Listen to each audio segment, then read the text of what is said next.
Hey, what's up, guys? Hey, what's going on, guys? Welcome back to Surviving Hollywood. I'm Johnny Ray Diaz. I am Aaron Arnold. I'm Austin Arnold. And we just sat down with comedian and poker host Joe Stapleton. Good guy. Now, Joe is most known from the poker world. That's probably where you guys might recognize him. He's been the guy that's doing all kinds of funny commentary on Poker Nights of America, things like that. But he's also done a lot of cool comedy with like Norm Macdonald. Norm Macdonald is probably my favorite stand-up of all time, and it's also one of his favorite stand-ups, and he's worked with Norm. So a lot of the podcast is me and all of us talking to him about working with Norm Macdonald. Aaron was basically just Fangirling out over a guy he's worked with. Yeah.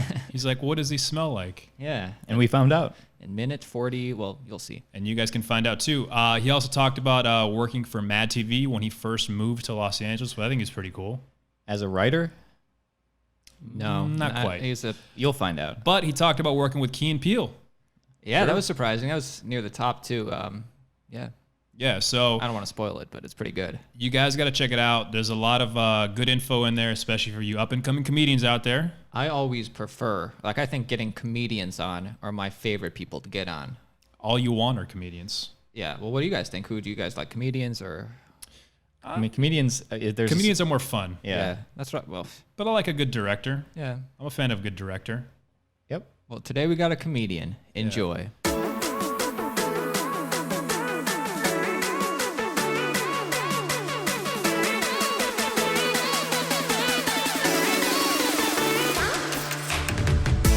What's going on, Joe? How you doing, man? Hi, guys. Thanks for having me. Hey, Thanks for coming. It's only awkward because we're all sitting on one side of the table, but guess where they do this a lot? Poker. Poker television. Oh, the There good it table, is. right? Yeah, they want everybody here, so facing the camera, and there we are. Thanks for warning me that it was on camera, by the way. Didn't have time to change, but I appreciate it. Gave you that heads up because, sometimes people are like, oh my God, I didn't know it was on camera. And Podcast can mean any number of things these days. Well, how That's about true. just in 2019 in general? You're probably always on camera. That's true. That's a good point. that is very true. Always watching, man. I know. Yeah. That whole poker thing, though, I feel like it's not fair for the dealer. How come they don't get any FaceTime? I know the dealer is up just with the that? back of their head the whole time. If the dealer gets FaceTime, it's usually because something really bad happened. Because the dealer, we can swear on this, right? Screws up. Yeah, you can. You said screwed up, though. That has me nervous. Fuck yeah, you can. Hell There it yeah. is. Hell- Dang it, man. hell Dang yeah. it. Okay. Go ahead. I'm going to save it now, though. all right. All Yeah, right. it's too much buildup. Anyway, so we know obviously you're in the poker world. What were you from? What's your thing, man? I was from, now I think where I'm from might actually be more relevant to what your guys' subject matter was. I moved out here to be a comedy writer, and my first job was a production assistant for for a television show called Mad TV. never heard of it. I've heard of it. Yeah, it was on for a while. It was on for about 14 years, so Oh man, it was hard to miss it. flew over me. Just kidding. Who was on it when you were Love that PA? show. Man, I was there for some, not the classic years, but some really talented people were there when I was there. I started in season 8. I worked there from 8 more or less through to the end at 14. And the year I started was the year that Ike Barinholtz and Josh Meyer started. So Artie was there? Artie was not there. Artie was only there season 1. Maybe part of season 2, but Artie was famously arrested in his dressing room at Mad TV. I think that was during season 1 or 2. He punched his manager. He did. He punched his manager, did, a fair amount of drugs that are probably still hidden in that dressing room somewhere. So no, I missed Artie. I missed Nicole Sullivan by a year, even though I did get to know her eventually. Alex Borstein, I missed by a year. Will Sasso, I missed by a year. But I was there. Key and Peele? Key and Peele were there when I Nice. was there. Yeah. Now, I was what did you think as far of as Key and Peele at that building time? up to? I thought that You saw they the were talent. going to be absolute superstars. Really? Yeah. Because not everybody gets off of these sketch shows, you know? Yeah. Except for one thing in that, yes, exactly, especially Mad TV. You would think that there'd be like way more huge household names that have come from Mad TV, and there really aren't that many. So Key and Peele were the first and biggest, and they were like towards the end of the run of that show. What I thought of Key and Peele at first was that Keegan was and is to this day one of the sweetest human beings alive. Despite the fact that he is an insane superstar now, I will write him an email every couple of years or so. Always writes me back. Always asks about my family. Great guy. Not that Jordan isn't. I was just closer to Keegan. But Jordan, here's the thing: is that when I was working at Mad TV, I started there when I was 20 years old, maybe 21. And where'd you come from? Came from the East Coast. Okay. Came from upstate New York. Graduated college in Boston. Moved out here 5 days later, and got really lucky. Within like 2 months, got a production assistant job. Yeah, at Mad dude, that's TV. crazy. Yeah, I was just completely like and I was super lucky. I was only a production assistant for 1 year also. I was about to ask you, how did you move up to like staff writer eventually? I went to become the head of the research department after that, which was a really fun job that mostly consisted in watching television. Nice. R&D department. Yeah, they were hey, we're doing a Lord of the Rings sketch this week. We need you to get like Lord of the Rings copies to all the actors. We're doing a Jay-Z music video parody. We got to get Jay-Z these 4 music videos out to, these folks. So it was a really fun job. Then I became a production coordinator, and that's more or less where I stayed until I left to go do poker stuff. But Jordan, I was a little mini Republican at 21, 22 years old. Very upstate New York, very like conservative guy. And I found the fact that Jordan Peele was stoned all the time to be really annoying. And so I can't believe it that Jordan is like one of the biggest stars in the world today, Academy Award winner. And one of the last things I ever said about him was he came over my desk to hang out with me, and I left and like foisted him off on someone else. Because he was so stoned that I didn't want to talk to him. And now I would do anything to have a conversation with Jordan Peele. But was he an annoying high person? No, I don't think so. I think that I was just such a fucking little shit that I was just annoyed by him being stoned in general. So you were a staunch Bush supporter. I don't know if I was not a staunch Bush supporter then, but I did consider myself a Republican, especially the second term when it was like War City. I was like, maybe this isn't the philosophy for me. I see. Is it? I heard a story that was true that that Jordan never ever got a headshot, and he just made it around town that way. That's entirely possible. I know for a He never had a car. He never either? drove. Yeah, he took the bus everywhere. He took the bus, but he got a lot of rides from people too. Okay.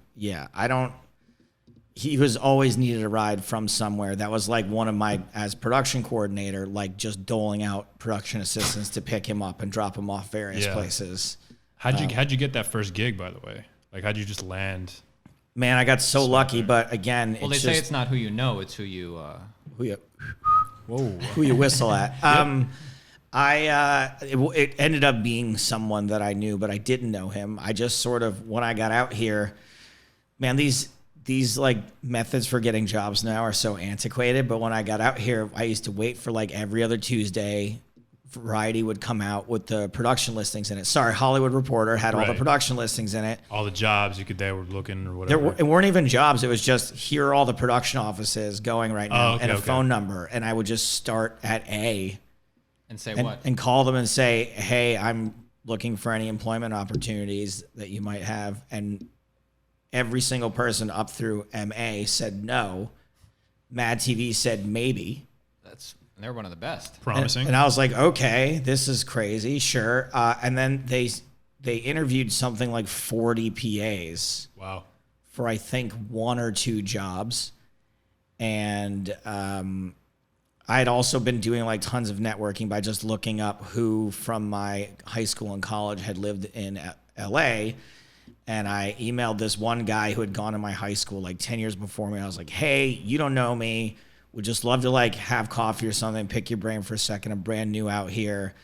And he wrote me back that day while I was waiting to hear if I got the job or not.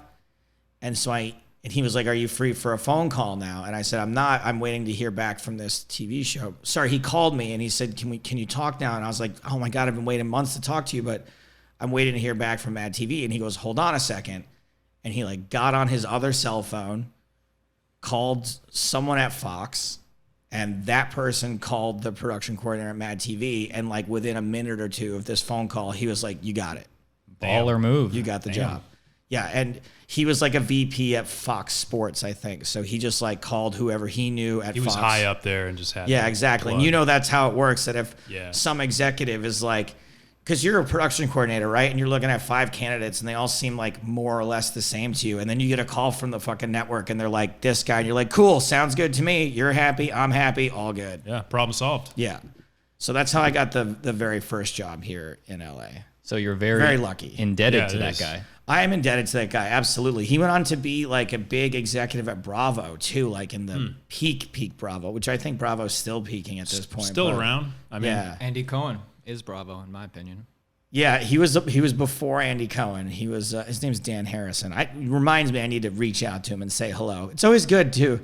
This is advice for you guys out there. Always good to reach out to people in your Rolodex that you might need a favor from one day before you need the favor. It's true. Just say hello every once in a while, and that way Keep the relationship going, right? Yeah, and I think everyone understands that. And What's the best way you think to do that, though? Like a little email, a little text? Like, how do you do it so it's not I like to gauge someone's busyness. Like if they're a truly very busy person, I send an email and just say, hey, just checking in on you, thinking about you, hope all is well. You up? You up? Yeah, that works too. Exactly. What are you wearing?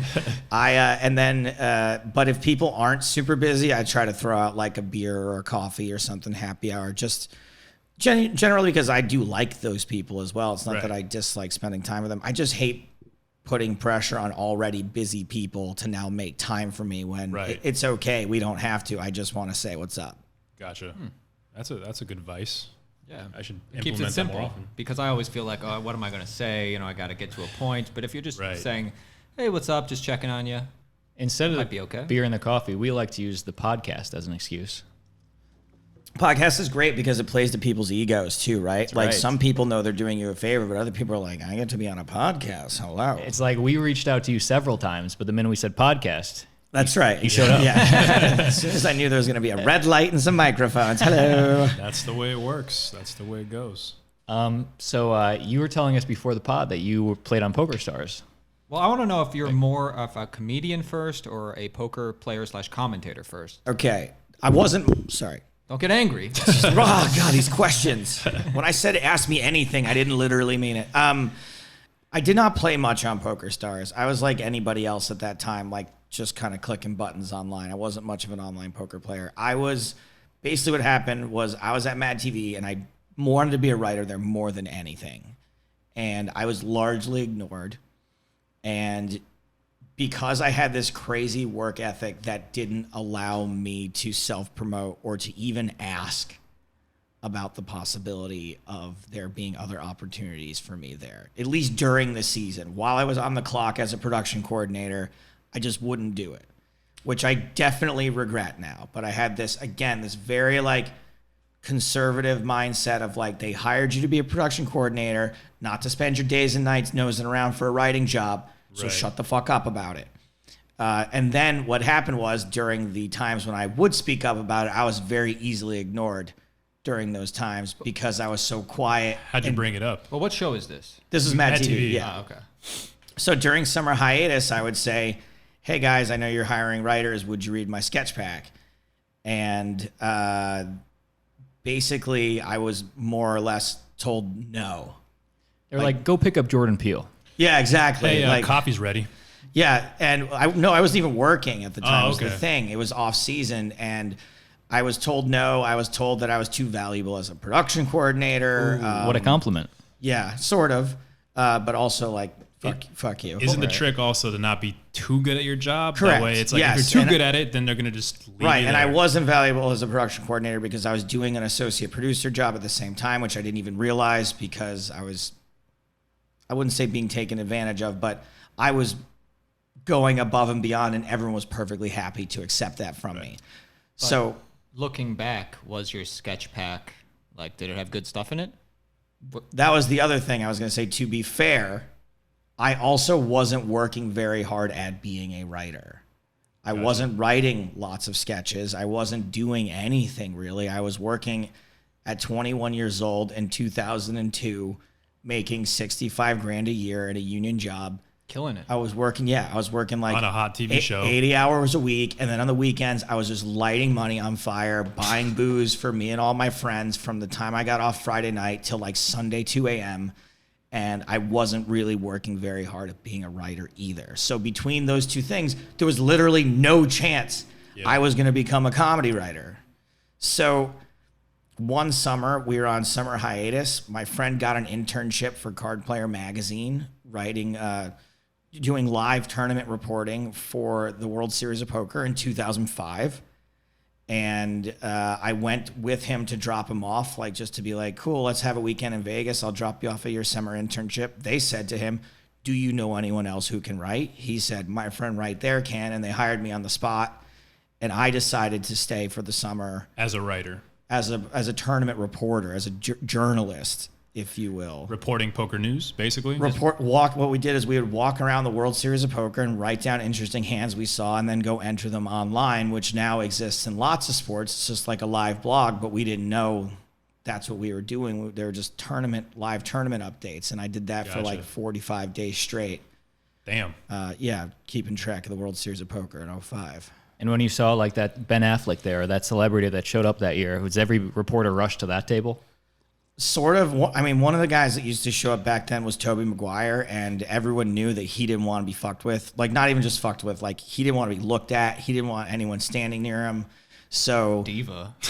I mean, look, I don't know if you know his reputation in Hollywood and in the poker world. It's not a very good one. I mean, Diva is putting it lightly. Well, Michael Cera, did not Michael Cera play him Correct. in, what's that movie? Yeah, the movie. Molly's Game. Molly's Game, that's Yeah. the one. Yeah, that's supposed to be Tobey right. Maguire. Right. And from what I understand, many of the actual stories are far worse than what you even saw in that movie. In the film. Well, I haven't seen that movie. I don't know his reputation. Like, what kinds of stuff has he done? So one thing that's like very well documented that he did was he used to play in these huge poker games, for bigger stakes than they play in Vegas a lot of the time. And one of the things that he did is he said he refused to play unless they used a shuffle machine. Now, a shuffling machine is nearly impossible to get, at least was back then. They would only sell it to a casino. They wouldn't sell it to regular people, mostly because they're afraid people were going to pick it apart and figure out a way to cheat it. Okay. Toby, and they were $13,000.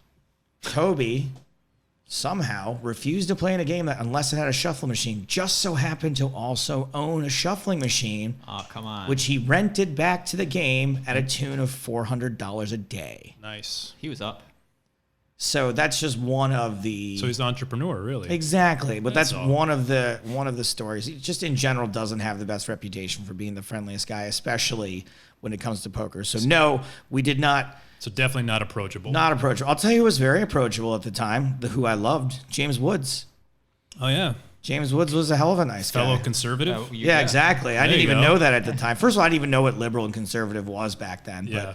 But yeah, Jimmy Woods was a really nice guy. We liked hanging out with him.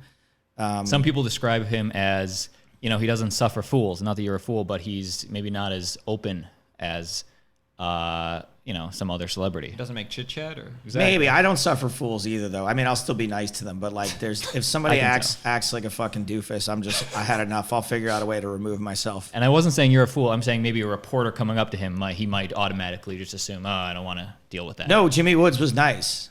Okay. Are you talking about Toby? No, I'm talking about Jimmy. No, I'm saying James Woods was super nice. And I was just... Austin was giving you pushback. I was but giving he you was wrong. pushback just to confirm. Devil's advocate. Because I think he has a reputation in Hollywood, and maybe that's just his of not being so nice. But I also Exactly. think that's a recent development because people in the poker world love him. Even, Got you. especially the people who are conservative and now have an extra reason to like him. But Gotcha. he's always been, in my experience, even recently, very friendly at the poker table. Cool. I like his movies. I just want to be fair saying I thought Tobey Maguire and Sam Raimi's original Spider-Man were the best Spider-Man. And that's all I'll say. I like the second one, but yes. First and second one were the best. Fantastic. Third one, Yeah. Bonesaw is ready. Classic Name line. that movie. Spider-Man. Yeah, Spider-Man. 1. Okay. It was kind of Randy an Savage. easy one. Well, that was more for the folks The at home. movie we had just talked about, folks at home. And you'll see the icon flashing Spider-Man at the bottom on this video. But you must get a lot of goofy people coming up to you if you're like performing at like comedy clubs, right? Other comedians or Other comedians are insufferable. They're the worst. There's nothing I want to do less than hang out with Really? other comedians off the clock. Yeah, there's a couple obviously that I am genuinely good friends with, but like being around a group of comedians. You guys are improv guys, aren't you? Yeah. Isn't hanging out with your improv friends like fucking just intolerable sometimes? Does it feel like because they're always on? Yeah. That's what it is, right? Well, we don't hang out with those, but if there's cool ones. Sometimes the diner at 4 a.m., it's fun to get, go together with your comedy guys or... Yes, for like that brave period of time to like Right. dissect and deconstruct comedy. But like, I don't want to have a group of 24/7. stand-ups over to my house at like 7 o'clock on a Friday night for like a banger. I just don't. And who are your influences? Who are my influences? Just a few. Norm Macdonald. He's my favorite stand-up as well. Not familiar. I open for Norm on the road sometimes JK. now, which is a fucking unbelievable dream come true for me. I that's can't even it's fucking amazing, dude. believe it still to this day. That is Aaron's favorite comedian. Yeah, he is. I have a hard time saying my all-time favorite, but it could easily be him. He is, as far as also an all-around comedian and not just stand-up, the guy is just fucking hysterical in everything he does. Like, he just has so many legendary moments at stand-up, on radio shows, on fucking Conan. He's unreal. I've seen all those interviews I've watched. Yeah, it's just every single one of them. He just manages to completely reinvent what a talk show appearance is. And I can't, like, how do you do that so many times, the same person? Anyway, as you can tell, I'm madly in love with Norm Macdonald. Did he give you any insights, like opening or any... So Did you pick up anything? This is crazy. So I've managed to get stand-up comedy advice from 4 incredible stand-up comedians in my life, and every time, except for Norm, it's been completely underwhelming. The first time I ever did stand-up, Bobby Lee forced me to do stand-up. Okay. Hilarious. He had heard that I wanted to do stand-up comedy, and he would check in with me maybe once a week, and me be like, and have all these excuses, right? And this one, it was maybe like the 4th time he asked me, he goes, I put you on the potluck open mic at the Comedy Store this Sunday. If you don't go, I'm never going to speak to you again. Okay. And there's like a Wednesday, right? And so I was like, okay. So in the meantime, I write my set, and I end up doing a script delivery at Frank Caliendo's house. Okay. And Frank is so nice, like just such a sweet human being, like just a wonderful person. And I was like, Frank, I don't mean to, would you? And he's like, yeah, sure, of course. Let me read it. And the very first words out of his mouth, and the only advice I remember from him was, don't say this. He's like, try a John Madden impression.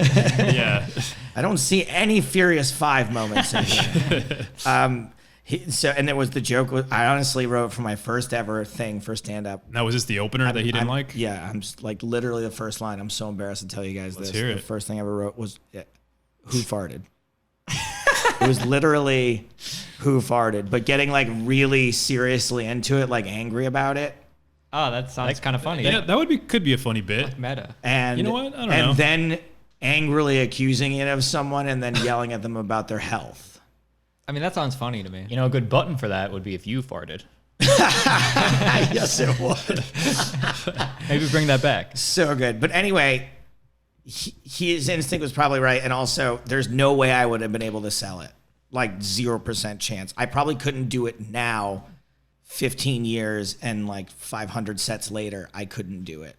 But I don't think it'd get a huge laugh from the audience, but for just self-amusement, it sounds pretty funny. Maybe. So maybe I might get the self-amusement. But at that time, there was no such thing as self-amusement. It was just pure fear. I want to see you try it now, man. I'm curious I to might see how I do enough like mics or whatever that if I wanted to just fucking bomb one on purpose and try this bit, I could do it. But luckily I've been getting really good gigs that I can't afford to like be experimental and bomb, like opening for Norm. It's like the last thing I want to do. But Norm fucks with the audience sometimes, right? Norm did the last show I did with Norm, not the last one, but the last weekend I did with him. The second show on the Friday night, he accidentally did an hour and 40 minutes with the first show. And so the second show is starting like over an hour late. And he goes, look, I don't know what to tell you. I did an hour and 40 for them. I feel like I'm cheating you if I do less for you. So if people want to leave, you can. And he did an hour and 50 for the second show. Cool. So yes, he does sometimes fuck with the audience. I mean, there was a lot of just sitting down and chatting during both of those shows. Okay, so third piece of stand-up advice I ever got. This was amazing. This was about 2 years ago from Kevin Hart. I interviewed Kevin Hart for one of my poker shows, and I'm getting better at that self-promoting thing. So we stopped recording. I'm like, Kevin, I know you're really kind to stand up, so I just want to say, I'm a stand up too. And he's like, oh man, so you're a stand up? Like, yeah. He's like, oh, he's like, I love stand ups. He's like, can I give you some advice? I'm like, here it is, right? All right, here it is. I fucking sat down. I had a notebook, popped my notebook Everything open. you've been waiting for. I'm like licking the pen. Here we go. Don't fail me now. And he goes, don't run the light. Now, I don't know if you guys out there know what "don't run the light" means, but all it means is like don't stay up there for longer than you're supposed to. And underwhelming. that was like my Red Ryder BB gun moment when he's like fucking doing the Dakota ring and it just comes out to always drink your Ovaltine. Like that was my fucking Kevin Hart "don't run the light" thing. Now Norm. Wait, but did Kevin notice your reaction? Or did you pretend to be? No, like, I just held it. I was like, oh my God, thank you. I've never thought of that. I wrote it down. How do you spell light again? What is it? Still wrote it down. I'm like, oh yeah, no, that's so important. By the way, I never run the light, just so you know. I've heard Norm give advice. Can I guess what his advice was? Go for it. No. I think because I've heard him say like his biggest mistake when he was getting started was he tried to make his act perfect and he never got up there. So he was just encourages people just to get up as much as possible. That's really great advice. He has given me that advice, actually, not based on any sort of solicitation, but based on the fact that I'm very busy. I'm like, unlike most stand-up comics where they don't really do anything else besides, sometimes they work a day job or whatever, but they sort of just waiting around till 6 p.m. every day to go hit mics and go hit shows. Whereas I work like 5 or 6 other paying jobs, many of which require me to travel. So I just don't do stand-up that often. So Norm has definitely said, I'm worried about you not doing enough stand-up. You need to keep going out. And so Norm has 2 openers that he uses. We kind of switch back and forth between MC and feature act. And so now we sort of hold each other accountable. He goes to mics every single night of the week, by the way. He helps to hold me accountable, so I go at least once or twice instead of 0. His name is Jeremy McKiernan. And cool. Jeremy's a UCB performer around town and he's like a real grinder, puts in the work comic. I am not. Hey, you're a grinder poker host. Exactly. I'm grinding at like a million different things. So I'm super lucky to be where I am in comedy because I've done maybe 500 sets in my career. And that first time I did stand up at the Comedy Store was so upsetting to me that I literally didn't do it again for 10 years. So tell us, can you tell us how that potluck went? I honestly don't really remember because I blacked out. Like I don't. Was Bobby there? Bobby was there. I remember him. How does the potluck work? It's just 15 minutes? No, it's 3 minutes. It's just 3 minutes. Oh. And no big deal. But the thing is, most of the people on the potluck are not doing stand-up for their first time. In fact, none of them fucking are. What I didn't realize, and Bobby told me this, but I didn't understand it till now that I actually want to do the potluck. He's like, this open mic's impossible to get into. I don't know if you guys know how it works. Now it's on Mondays. 150 comics sign up for the open mic. They wait around for an hour while the Comedy Store decides which 12 of those 150 are going to get to go on. Who's deciding that? Adam Egan? Adam is probably in it on sometimes. The host of the open mic is deciding. I don't know who else. So, and the decisions are arbitrary at best. Like it's not random, but it's like this person has a funny name. Oh, we like this guy. This guy's name I've seen for the last 10 weeks now. Like you have no idea. Well, make your name funny. Right, but that's no guarantee either. Yeah. So the comics wait around for an hour, and then the other 140 of them just either go home afterward or they go to Kill Tony. That's what I was just going to say. Yet, if you're in the audience for Kill Tony, you could possibly get up and get a minute for free. That's the backup, right? Is that everyone goes to Kill Tony afterward, which I'm not a huge Kill Tony fan either. Like an entire podcast. No, there's lots of comedians I love, and I'm not saying anything about Tony as a comedian. I just don't like the show necessarily where it's a bunch of guys who are like not always that funny, making fun of like really earnest comedians who are there, who are like so desperate for 1 minute of stage time at the Comedy Store that they fucking allow themselves to get abused by you for like 6 or 7 minutes. That's an accurate summation. And you're not even always that funny. Right. And you're making fun of these pathetic people. Hit and miss. That sounds right. sad and funny. So anyway, I'm too, like, you're talking former conservative, now like bleeding heart liberal, even for fucking open micers. I'm like, won't someone think of the open micers, what they're going through? Well, you never gave us the advice that Norm gave you. Okay, but right. I do want to just, Yeah. I wanted to know also, because you talked about how hard it is to get into the potluck. I assume it's so hard to have it open for Norm Macdonald. B-list comedians you probably see on Joe Rogan want to probably open for Norm Macdonald. How did you get that? I was so lucky to get that, where I was at one of Norm's shows two summers ago in Vegas. I was working at the World Series of Poker, and a friend of mine tweeted, "Oh, we saw Norm last night." I'm like, "Oh, I'm so jealous." He's like, "There's another show tonight. I bet there's still tickets." There was. I went. Me and my friends were futzing around afterward, just being like, "Where should we go? I want to go here. I want to go there." And Norm comes out of the theater. And I'm like, I gotta say something. And also because Norm's a poker fan. Yeah. So I'm like, there's a chance he knows me. Common interest. Right. There's a chance he's aware of me. Oh, hey, Joe. There you go. That's not bad. It didn't quite go down like that, but I said, "Hi, I'm Joe. I did poker." And he goes, "I know who you are." And I was like, "Oh my God, this is incredible."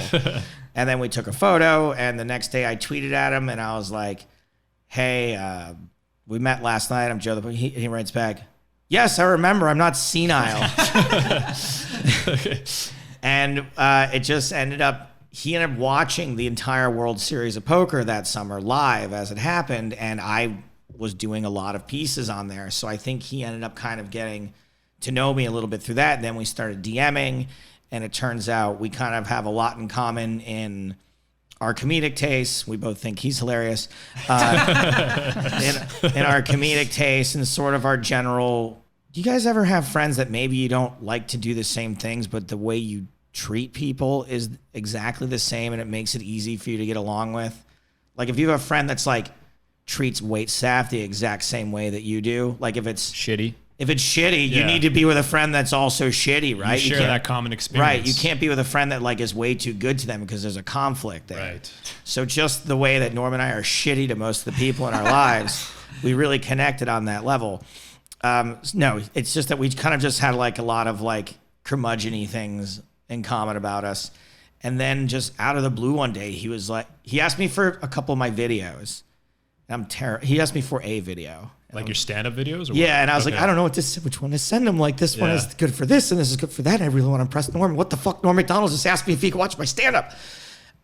Oh, the other thing was this. While all this DMing was going on, my girlfriend, who I mentioned before we started recording, is like the most supportive person ever. Every 5 minutes, she's like, "Did Norm write you back? Did Norm write you back? What about Norm? Have you heard from Norm?" The next day, she'd be like, "What about Norm? Have we heard from Norm? What's going on with Norm?" You're like, I don't need this added pressure. No, but the fact that she was saying what I was thinking. That's what I was thinking too. Right. And there was like a couple times we were about to fuck. And she went, one time for sure, she went, "You thinking about Norm?" I was like, "Yes, I am. I'm absolutely thinking about Norm right now." And so after, like, he didn't watch my videos, or he didn't reply to me for like a month after I sent him the video. Oh, Probably couldn't figure out how to open it or something. Maybe that's what it was. Yeah, he's just like, What he said. It's just like, this isn't even a nice photo. He never mentioned them at all, but said, "I want you to start opening for me on the road." So I was like, wow. I'm not going to question No, this. you were like, Yeah. but what'd you think? Right, but seriously, can you write out your thoughts? So the only time I'm sure he saw my stand-up was the first time he took me on the road with him. And it's like an hour to showtime, and he still hasn't even told me how long I'm doing. Like, he is like the ultimate guy. Like, he's exactly what you think. I'm like, Where was the first show?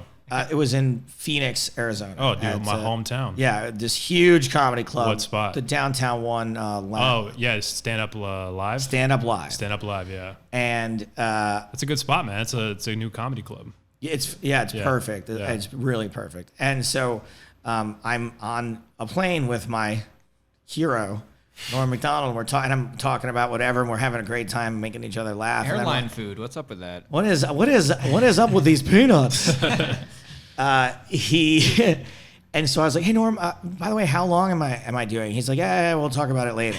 Okay. And then we're like in the car on the way to the hotel, like, "What? Hey, how long is that set?" He's like, "How long do you want to do?" And then we'll start talking about something. He'll be like, "You ever seen Cool Hand Luke?" And I'm like, "Okay." Good movie. I got some eggs. So so finally, like an hour before showtime, he's like, "You should go over your set for me."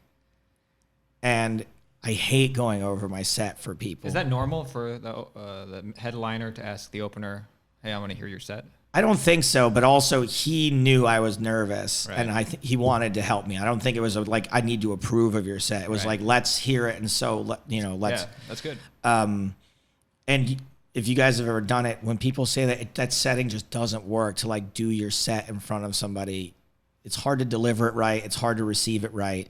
But I knew at least he'll get that. He fucking knows that. So, all right, let's do it. Let's do it here in the hotel room. And all he said was, "They're going to love you." Ah, yeah. Okay. Nice. Yeah. Good. And that was really good to hear. And he's just like, "Joe, you don't understand. Like, I know that you've probably had bad shows before." He's like, "These road shows." He's like, "I don't perform in LA. Fuck LA."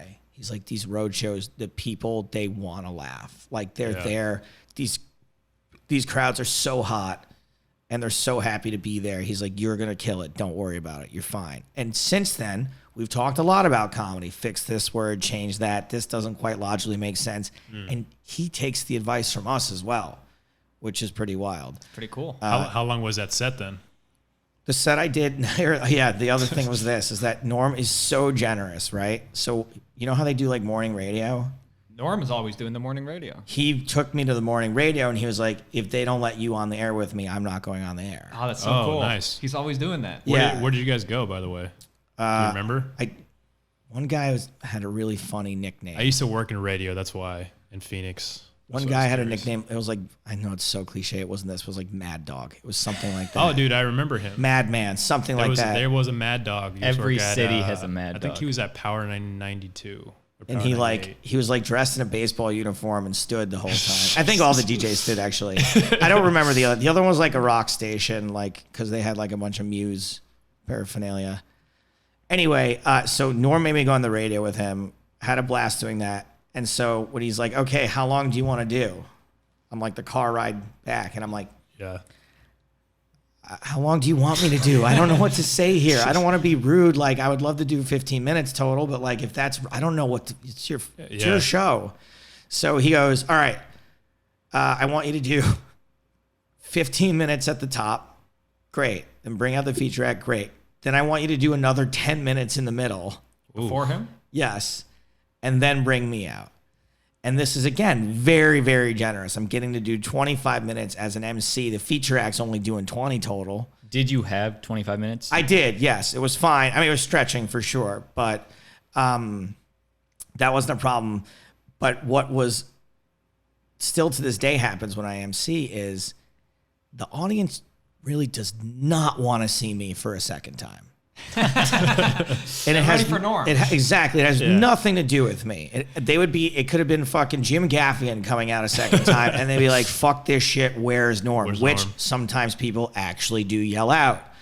Oh, shit. So yeah, so that was we want the Norm, but Yeah. exactly right. You got me instead. Is he on his way or? Yeah, any second now. Okay. Yeah, any second. He doesn't drive, so he's waiting for someone to pick him up. Yeah, so that was interesting about that first show. I got to do a lot of time, and I'm finding out now that the second Friday night shows, people are a little tired and a little cranky, and those are the ones that are sometimes tough. And on my last ever show emceeing, but my first weekend ever emceeing, I was opening the show, Saturday night, second show, and I hear someone from the back of the room yell, "Somebody call 911.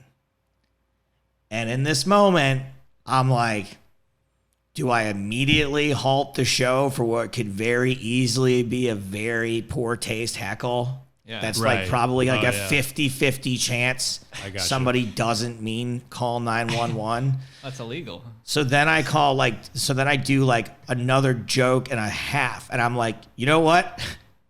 I think there actually is some emergency happening. He's not back there. breathing. And some guy, as I get, right when I call myself out for being like, time to stop the show, this guy on the other side of the room goes, "Shut up!" So what's the problem? The problem was one of the wait staff had a seizure. Oh, shit. And because of your comedy. because it actually technically was because of my comedy, because he didn't have time to like run to his car between shows and get his medication. So Wow. Jeez. So that standing ovation I got probably fucked things up for him. And he ended up being fine. and I was right in the middle of doing a joke about my parents dying, and about. Awkward. I'm not exactly sad about it in the joke. So now I'm like, guys, if you don't mind, we're gonna try to get the show started. Oh, wait, I forgot. The feature act is this guy named David Otley, who is, I don't know the right way to say this, but is disfigured. He's got some sort of spinal disease where he like walks at a slant. He's very short. Obviously has a great sense of humor about it because he's a stand-up comic. He comes out to It's a Small World, and he just sort of waddles out onto the stage. Hilarious comic. So after I shut the show down, all right, guys, we're going to just take a quick break while we get this figured out. I want to make sure everybody's okay. Go backstage. Norm's like, what do we do? David, who no one has seen yet, because I haven't introduced him, walks up from the audience and gets on the stage and starts explaining that it's just a seizure. Don't worry, everything's going to be fine. But no one knows who the fuck he is. So then I go back out, and when I finally get the show going, and I go, guys, if you don't mind, I'm gonna skip over that joke about my parents dying, but just laugh when I say these 3 words, because that's the punchline. So we did that. They fake laughed, and in the right as I was finishing things up, I just kind of like stopped for a second, and I just looked at the audience. I go, I feel like we've been through a lot together tonight, and everyone just sort of. That was the thing that broke the ice then. And then I bring out David, and he's now waddling out to It's a Small World. And consummate professional. As I walk away from the mic stand, I have no idea how this happened, but the mic stand wasn't tightened enough, and it dropped to exactly his height as I was walking away from it. So it ended up being nearly disastrous show that turned out really well, and like I said, was a dream come true to be able to do this for a weekend, even one weekend. Nice. Wow, man. Inspirational. That was your last show too. That was it, my first and last. Never did it again. So how did the comedy blend in with the poker? Like, I know you were doing the reporting, you said, but how did you fuse those all into one thing? So I started off by being the funny poker reporter, which that's what you need. People exactly. That's what I thought. But some people hated it. Dave Foley, is he your inspiration? Dave Foley was not my inspiration. Well, actually, he was my inspiration, but not from Celebrity Poker Showdown. But I'm a huge Kids in the Hall fan. That was like a gigantic influence for me. So in many ways, yes, he was my inspiration. No, I just sort of was like, God, poker's so fucking boring. Like, yeah, it's so serious. Why are you guys so serious? If you want to make people like poker, you got to entertain them. You got to give them a little something extra. So I was like the funny tournament reporter, which was completely inappropriate, and they fired me. Was it inappropriate? It was inappropriate how you always made hey, this guy has 2-7 offset. It was sort of. It was more like they thought I wasn't taking the game seriously and was sort of making a mockery of it. And by making it funny, was making it about myself also, which is true to a certain extent for sure. Like, I'm not going to deny that any comedian has a lot of fucking ego involved in trying to make people laugh. So they didn't like me as a tournament reporter. Then I became a video producer. They thought I was too silly for that, but to produce a video, you're too silly. They didn't want silly videos either. Jeez. No flames. There's still a video online now, the first one I ever hosted, where I go to a private, a party, a Maxim release party for this poker player, young lady. Who? Cloney Gowan was her name. She was on the cover of Maxim in 2006 or something. And Norm's actually at the party, and there's a segment where I interview Norm. I remember getting in so much trouble in that video because I wore my hat backwards. Wow. What a bro. Right? I was like, they're like, this isn't this. They actually said to me, my boss is such an idiot. He goes, this isn't a Mad TV sketch. And I was like, no, he probably said skit, actually. There's 100% chance he says, this isn't a Mad TV skit. He read your resume.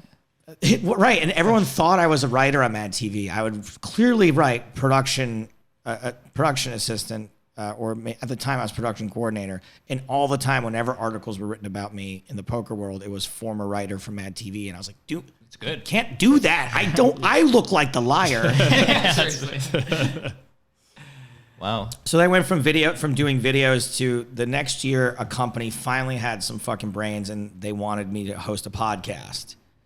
And what was it called? The podcast was called Poker Wire Radio. And once we got Catchy. yeah, right, real, it just flows right off the tongue. Yeah. Was this in the heyday of the podcast? Or It was where did this was in 2007 or 8. Okay. So Heyday of poker. The Silver Age. that too? we were the #1 non-sports podcast on non-ESPN sports podcast on iTunes. So it would be like 1 through 30 were all different ESPN podcasts, and then we were like 31. I don't know anybody listened to ESPN sports podcasts. I thought the visual They've element been would around be for necessary. a long time. They Yeah. do now. Yeah. People do now. Now they do. Stephen A. Smith has a podcast. Or corporate podcasts in general. It wasn't this person's podcast. It was the ESPN golf podcast, Right. the ESPN baseball podcast, the ESPN tennis podcast. Now every reporter has their own podcast. Right. Yeah. Yeah. and So every actor. Too. what kind of reactor? A nuclear reactor? Actor. Oh, an actor. Far less dangerous. Losers. Way less of a half-life there. So anyway, you're rocking the podcast, and then That podcast did well, ran out of money. They let you be funny. I got Finally. It exactly. was too top heavy. Exactly. They couldn't afford me.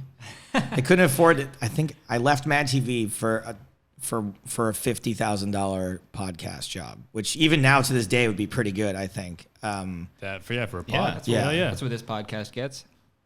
Yeah, exactly. Well, then I went on to do my own comedy podcast about the same time, which to this day is the best thing I've ever been a part of, is the best show. We hit #7 in the comedy podcasts. We hit top 10 like twice during our tenure. And then what happened was me and my co-host both needed to take jobs elsewhere because we didn't know how to make a living at podcasting. Were you monetizing? We weren't, but we should have been. We just didn't know how. So once we announced the podcast was over, he got a job working for a producer in New York. I decided to do poker commentary on TV full time, basically. I moved to Europe, actually, right after that. Midlife crisis. Yeah, well, it was after the poker boom ended because of the regulations that all of the people, I was going to make twice as much money if I moved to Europe. Anyway, so we both took other jobs, but we found out that our comedy podcast that we've been building for the last 4 or 5 years had 100,000 downloads that month. Whoa. And we were both like, fuck, if we had known Just this, stayed. yeah, we might have been able to monetize this or at least get something out of it. Yeah, And but How didn't you know? I can't believe you didn't check every once in a while. like how to monetize it? No, how how many- many downloads you were getting. Because back in the day, I don't even think they still do. Apple doesn't release your figures, and somehow we got them that month. I don't know if they changed things or if we had someone do us Honestly, a favor. I don't even know how to view on specifically Apple what it is, but the hosting website that we use Yeah. tells us how many people download each individual Through Apple. episode. I'm assuming it's through Apple. It could be Yeah. through other apps. I don't really know. Because the part of the reason why we started doing well is Apple started promoting us. Like Okay. we were one of those Well, podcasts. so I know it's big then. What Yeah. year? What year was this? This was 2010, I think. Dude, yeah. Rogan started his in 09 and Marin started his around 09. Yeah, we had a head start on all of them. Yeah. And if You we- could have been the Rogan. I have no could've been doubt that Mark if we had Maron. stuck around, we would have been one of the podcasts that everybody knows now. And what did you guys focus on? You said comedy, but what It does was, that mean? we basically just treated it, which no one still does to this day, really. We treated it like an audio variety show that you could download at any time, but it was recorded live. So we had a live chat, we had phone calls, we would play games with our callers. It would be just like morning radio without the nice. music. You play games and stuff. We would play tons of games. I invented we had an app made from one of our games my game was called Strip Club or Hair Salon. And all I would do is read you the name of a place. I'd be like, these is in Cleveland, Ohio. Oh, we're from Cleveland. Rumors. Strip club or hair salon? Strip club. Hair salon. Hair salon is correct. So that became an app. Somebody made an app out of that for us, which was like #1 in Australia briefly for some reason. I did a game called Death Scene or Money Shot, which I would play an audio clip out loud, and you'd have to guess whether it was some guy getting off in a porno or was somebody getting off in a movie. That's funny. We had lots of like user generated segments. We did a segment called Retirements. What do you guys want to retire this week? What needs to be retired? I want to retire voicemail. Nobody listens to them anyway. Great. Voicemails are retired. What do you want to retire? I want to retire the phrase, do you mind if I blank? Just say, can I blank? Do you mind? Retired. I want to retire my father Done. Retired. He's Gone. the worst / best. I don't know. in the home. Oh, meaning yes, sure. Social Security, Medicare, go for it. Retired. So it would be, here's coming up on this week's show. We would chit chat. We would do the news. We would do whatever our segment was. We would do our game. We would have our guests get out, but we would do like 3 to 4 hours every week out of pure joy. Was that just one episode, or was it all split up? That would be one episode. We would release like a 3 to 4 hour episode every week. A young Stern. There was oh, thank you so much. Goodness. There was so little competition back then, though. Now podcasts are so saturated that I guess you're only supposed to make them like an hour tops, right? These days, because people want to listen to lots of them. Well, Rogan goes forever. He's our inspiration. We have you for the full 4. Whatever you want. I'm here. I've got my next thing's at 4 o'clock. We all have to leave in an hour, but we have you for the full 4, right? I have an audition later. I'll just stay here if I have to. I'll just leave everything on. I'll turn it off when I go. Let Joe just keep going. Yeah, I'm just going to try some bits out if you guys don't mind. I like it. But did we want to get to some questions? Actually, And now you're trying to end the pod, dude? No. We have some great questions, but I'm ready. Have I touched on the theme of your podcast enough? Do you know the theme? Is there like a message? Yeah. Isn't it like surviving Hollywood? Is that it? Well, I thought we kind of covered a lot of that. Did we? Okay. Our primary demographic is young writers, actors, filmmakers, comedians. Yeah. All up and coming. So not the Joe Rogans, not even the Eddie Bravos, but the guy under Eddie Bravo. Well, we even talked about you even talking about like working on Mad TV and like how you got that gig, like stuff like that is what people are curious about too. Yes. I'm curious about that, because that's all I would say I've mentioned being lucky many times over the course of this podcast, and I do think that there's an awful lot to that. I think people sometimes attribute their own actions way too much to their successes. I really think that sometimes it's just going to happen. Now, I'm not saying your actions don't matter at all. They matter a lot, but people want to act like it was through their sheer willpower that a lot of this shit happened, and I disagree with that. Sheer tyranny of will? That's right. Tyranny of will. Is that your upcoming novel? That's Norm's thing. That's chapter 2. Oh, is it? Okay. He said, I quit smoking through sheer tyranny of will. okay. Yes, exactly. No, that is exactly it. But what I will say is that most of the things that will be perceived as luck in your life that aren't luck will happen because people like you. Will happen because somebody likes you. Yes, sometimes is that because you're a white dude and the guy hiring you is a white dude? Yes, that happens an awful lot just out of sheer looking like somebody else. Not anymore. Hopefully not as much anymore. Hopefully we're all more conscious about that. But people will want to like you and do nice things for you. So my advice is be a likable person. Don't be a shithead. Be a nice, polite, honest person, and more doors will open for you. And I think a lot of people just forget that being liked and being someone that people want to be around is incredibly helpful, I think. And the other thing, it's just be nice. Those are my 2 things. And then specifically, if you want to avoid starting your career 10 years too late, like I did, do the thing that you say you are. Like I said, I was a writer, but I wasn't fucking writing. I wasn't writing anything. Like, just do it. Like, do it. So when someone comes to you and says, oh my God, I've been looking for a graphic novel that takes place during the 1970s that you just told me you're working on, I want to buy that. Give it to me. And you go, I haven't started it yet. It's kind of like an idea I have. Have that thing ready. Let's, when, was it luck is when Preparation meets opportunity. Yeah. And I think a lot of people, and it's not novel advice at all. It is the most common advice you will hear, especially from creative people. Do the thing, but you gotta do it. And even if the thing you did isn't that great, at least you've got something to show someone when they ask you.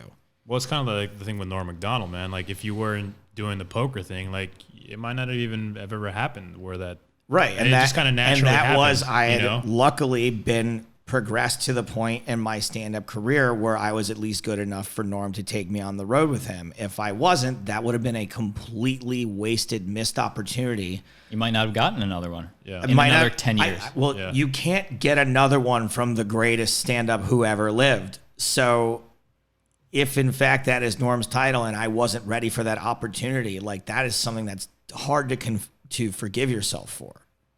True. Hey, and speaking of advice, when Aaron found out that you're coming, and thank you for coming on our pod today. Big question. He was chomping at the bit. We told him to come up with some questions. Yeah. Yeah, so I just thought of one because I knew you were coming on, Joe. I was just wondering, where do you get your ideas? Why are you guys all looking at me like that? Like this is some sort of crazy loaded question. No, he wanted to ask you. Really. Mostly just, I feel like I should say something funny to this now. I have nothing funny to say. I was just wondering where you got your ideas from. Am I about to get accused of What's so funny? plagiarizing I a don't joke understand. right now? This is okay. Is this another Norm thing? Yeah, Okay. That's what he makes Adam Eget. Adam Eget ask that to the celebrity guests on his podcast. Oh, okay. So I'm sorry. I haven't seen much of the podcast. I'm so sorry that I couldn't yes and your joke right there. I was genuinely scared that you were going to go, yeah, well, that bit you do about PBR, I do that bit. So where do you get your ideas, Joe? Stole my stuff, man. That's what I was like. My fucking went white as a ghost. there's a whole compilation of online of Adam Eget asking the Where do celebrity you get your guests. ideas? And oftentimes that shuts down the interview too. Yes, because I didn't want to go, this is a really bad question. Been waiting all day If for it's it. not a bit, I guess I'll answer it. Exactly. It's so general. It's great to be asked a question that is so general, and also whenever you answer it makes you look like such a blowhard. Well, my ideas, they just come from observation of life, really. I'm more of an observationist than a comedian. You're like, what? Shut the fuck up. The best reaction was from Super Dave Osborne. Super Dave. Would not give Adam Eget anything. Just said it was dumb. That was good. That was good. I texted when Bob Einstein died. I texted Norman. I said, I know you guys were close. I know you and Bob were close. I just wanted to say I'm thinking about you. And the next time I saw him, he goes, I never called him Bob. I didn't know who you were talking about. Super Dave died. That's how close. Nice. Nice, man. Well, we had 2 other audience questions. Yeah. Okay. What else we got? Which one of your parents wrote in? Exactly. No. Dad? Hey, my dad asks, why is Phil Hellmuth so angry? And what's the most belligerent that you've seen him? He's the moody one, right? He's the very moody one, Yeah, the guy yeah. that's always whining. He's not an angry person in general. He plays it up? He's not playing it up. No, he is. It's not that he's angry. He's more like 11. So strung out. when an 11-year-old, Strung up. yeah, when an 11-year-old kid loses at Fortnite or whatever, oh, you're so lucky. That's so ridiculous. I can't believe that happened. That's Phil. It's not really anger. It's like more like just being a baby. And it's so important to him, and it's like he can't take it the way other people can handle wins and losses and ups and downs. You know, he takes it like a baby because he cares so much. It's more of a mental defect than a default. I love watching him. I want to see those He's gloves. super entertaining, and I've never seen him angrily address anyone off the poker table. Now, as far as the name dropping and the ego mania is concerned, he is exactly the same guy off the table. Good. He is just not rude and or mean to anyone other than in those poker situations.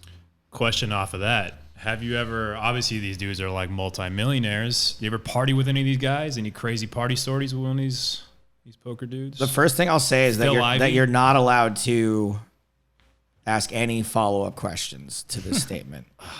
Here we go. Almost none of them are millionaires. Oh, okay. So we'll just Except for 'Cause they're Daniel. degenerate gamblers. no follow-up questions to that one.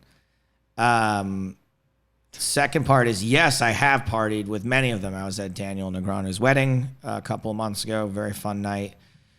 Huge wedding down in RPV. I have partied with Phil Ivey before, Hellmuth for sure.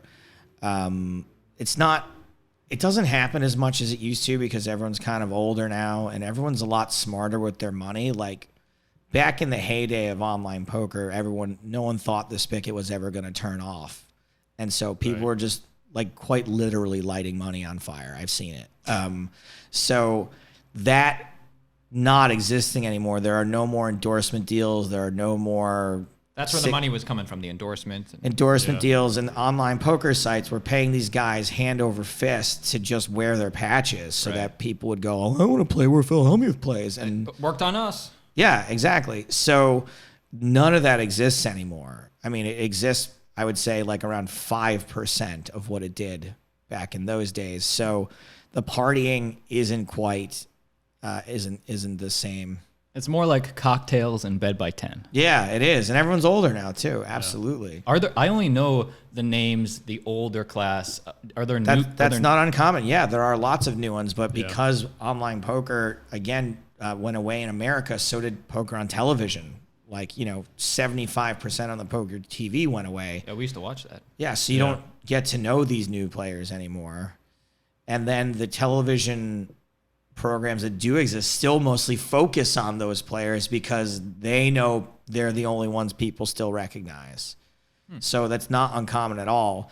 And unfortunately, one factor as well is that with the advent of poker is like very close to being solved, like mathematically solved, like Monopoly, like there's an optimal move to do in every situation. But that's why they bluff.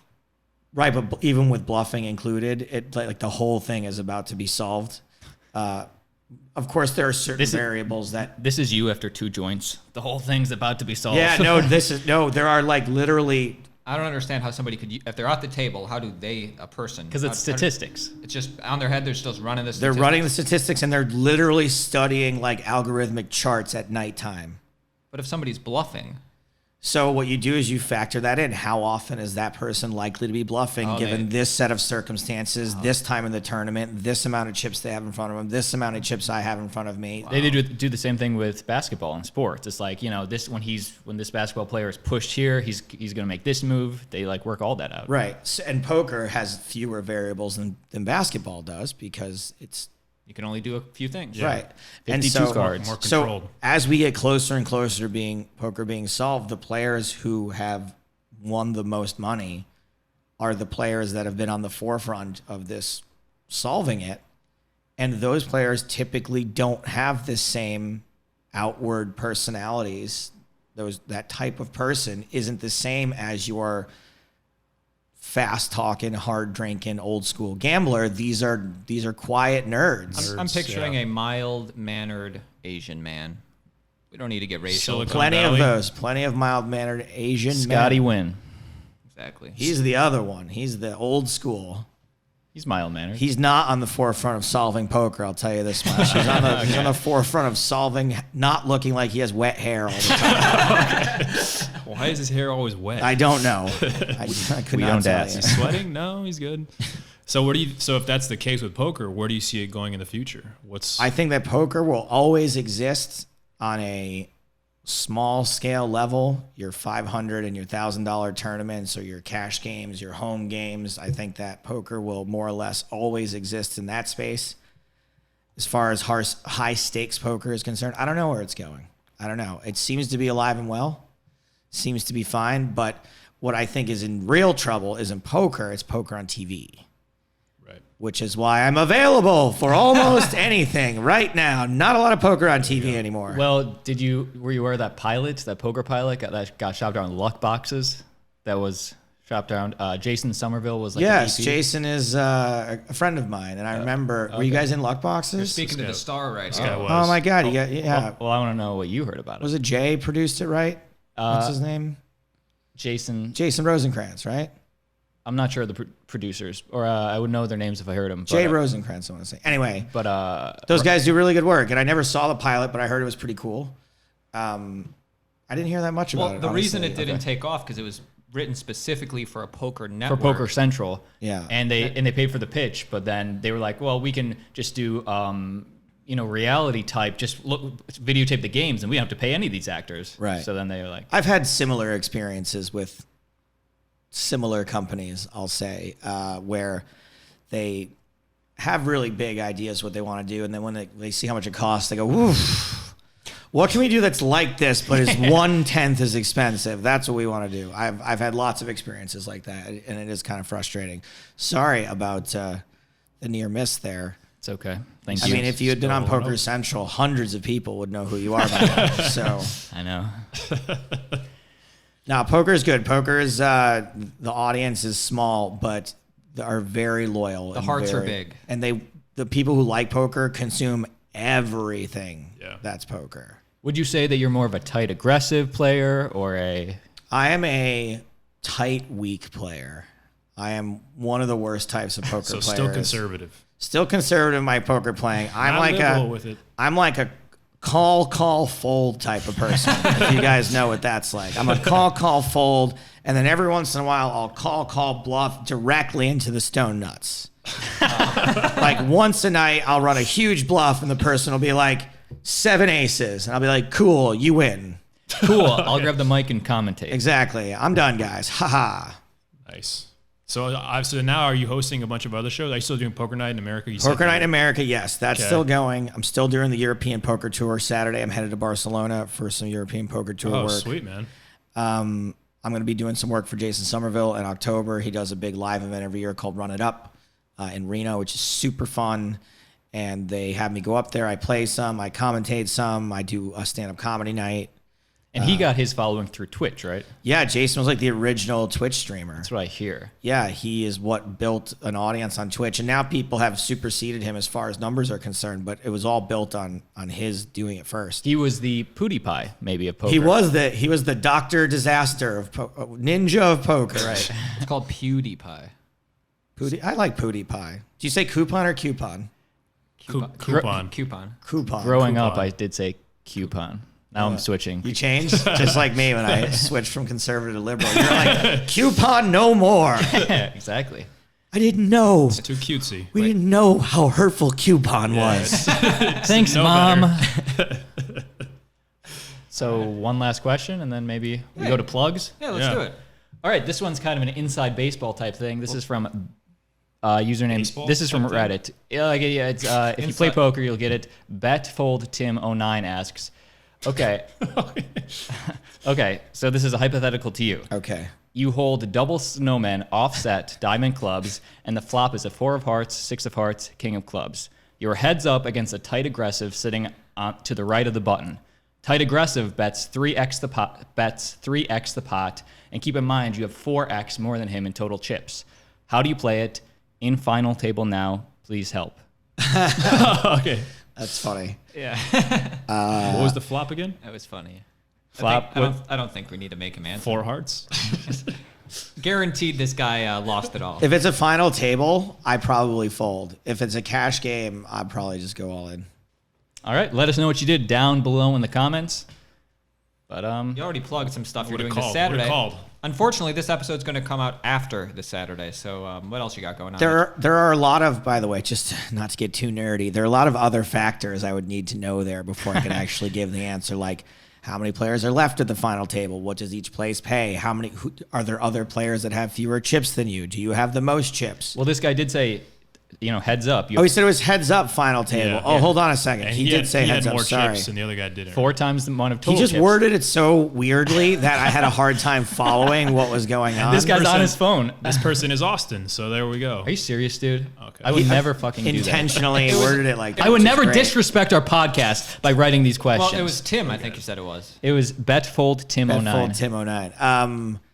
All right, heads up. Yeah, let's go all in. All Let's right. just do it. I like it. An over pair to the board, right? It's a Risky. 7 high flop. And you lost the money. It's a, there's a king high flop. Where can people follow you? Yeah, don't ask me for my poker advice. I don't know what the But fuck you I'm have talking about. 8s. Where can people get poker advice from? Poker advice, there's lots of great places, like watching Twitch streamers would probably be the best place to get poker advice at this point, guys. Like And following you? Nope. Don't right. follow me for poker advice. You can follow me for jokes. You can follow me for making fun of our current presidential administration or crying over it, literal tears. Norm's is Norma conservative? Norm leans conservative, but one thing is that people confuse that for being a Trump fan, which he is not. But In LA, everybody confuses I mean, that. half of the Right. country is a Trump fan, so if he was. right, so what ends up happening is Norm will say things that are conservative leaning, mostly not even conservative leaning, but like he thinks that many people on both sides, instead of being very fine people, are complete idiots, and so people, yeah. So Norm's a little bit conservative leaning, but is by no means a Trump fan.